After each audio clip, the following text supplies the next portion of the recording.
வருடம் மாசி 19ஆம் நாள் செவ்வாய்க்கிழமை 3/3/2026 பூரம் நட்சத்திரம் அன்னைக்கு சந்திர கிரகணம் ஆரம்பிக்கிறது.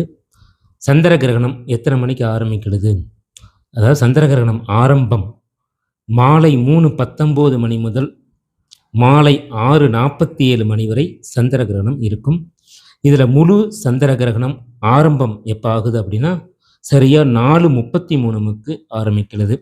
அதேமாதிரி அந்த முழு சந்திர கிரகணம் முடியும் நேரம் 5:33. அந்த முழு சந்திர கிரகணம் என்பது நம்ம அந்த ரிங் மாதிரி வரும் இல்லைங்களா, ராகு கேதுனுடைய பிடியில் அந்த சந்திரன் இருக்கிறதை பார்க்கக்கூடிய நேரம் சரியாக 4:33 முதல் 5:33 வரை இருக்கிறது.